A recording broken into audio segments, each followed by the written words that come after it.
দক্ষিণ এশিয়ার জ্বালানি মানচিত্রে পাকিস্তান সম্প্রতি যে সৌরশক্তির দ্রুত প্রসার ঘটিয়েছে তা এখন সারা বিশ্বে আলোচনার বিষয়। যে দেশ একসময় ভয়াবহ লোডশেডিং এবং জ্বালানি সংকটে বিপর্যস্ত ছিল, আজ তারা সোলার প্যানেল আমদানি এবং নেট মিটারিং এর মাধ্যমে জ্বালানি খাতে উল্লেখযোগ্য অগ্রগতি দেখাচ্ছে। অন্যদিকে বাংলাদেশে নতুন সরকার ক্ষমতায় আসার পর প্রধানমন্ত্রী তারেক রহমান এবং তার মন্ত্রিপরিষদ জ্বালানির নিরাপত্তা নিশ্চিত করতে বিভিন্ন কর্মসূচি হাতে নিয়েছেন।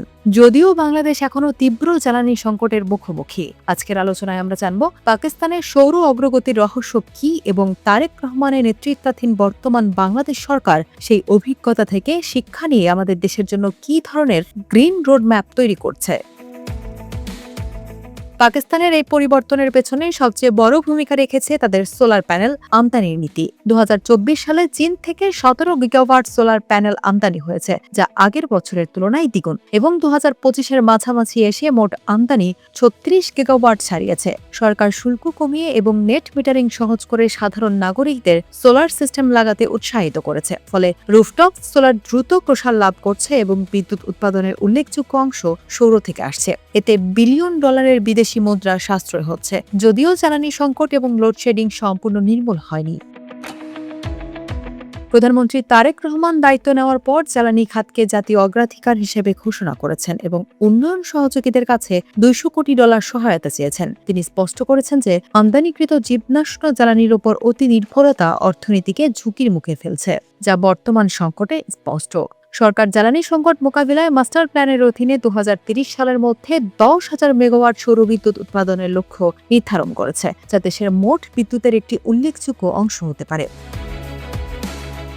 সরকারের নবায়নযোগ্য জ্বালানি নীতির অধীনে সোলার প্যানেল ও মডিউলের আমদানি উৎপাদনে জাতীয় রাজস্ব বোর্ড ১০০% ভ্যাট অব্যাহতি দিয়েছে, যা ফেব্রুয়ারি ২০২৬ থেকে কার্যকর। বাণিজ্যিক সোলার ফার্ম সহ নবায়নযোগ্য শক্তি প্রকল্পের জন্য ১০ বছরের আয়কর ছাড় ঘোষণা করা হয়েছে, যা ২০২৪-এর শেষ ভাগ থেকে ধাপে ধাপে কার্যকর হচ্ছে। বিদ্যুৎ মন্ত্রী ইকবাল হাসান মাহমুদ টুকুর তদারকিতে সরকারি স্থাপনায় সোলার প্যানেল স্থাপনের নির্দেশ দেওয়া হয়েছে এবং নেট মিটারিং গাইডলাইন ২০২৫ প্রণয়ন করা হয়েছে, যাতে সাধারণ গ্রাহকরা অতিরিক্ত সৌরবিদ্যুৎ জাতীয় গ্রিডে বিক্রি করে লাভবান হতে পারেন। শিল্পাঞ্চল, বিশেষ করে পোশাক খাতকে সবুজ করতে বাংলাদেশ ব্যাংকের স্বল্প সুদে ঋণ এবং বিদ্যুৎ মন্ত্রণালয়ের স্মার্ট গ্রিড আধুনিকায়ন কর্মসূচি চলছে।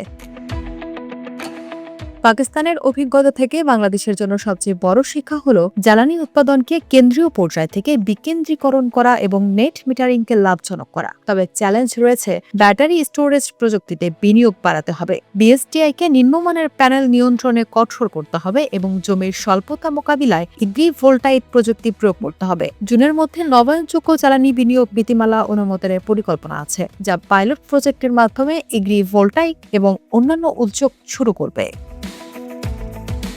জ্বালানি সংকটের সমাধান কেবল বড় পাওয়ার প্ল্যান্টে নেই, বরং নাগরিক অংশগ্রহণ এবং আধুনিক প্রযুক্তির সঠিক ব্যবহারে। পাকিস্তান সৌর প্রসারের পথ দেখিয়েছে, আর বাংলাদেশ তারেক রহমানের নেতৃত্বে সেই পথ অনুসরণ করে জুন মাসের নীতিমালা এবং ৫ বছরে ১০,০০০ মেগাওয়াট লক্ষ্য নিয়ে এগোচ্ছে।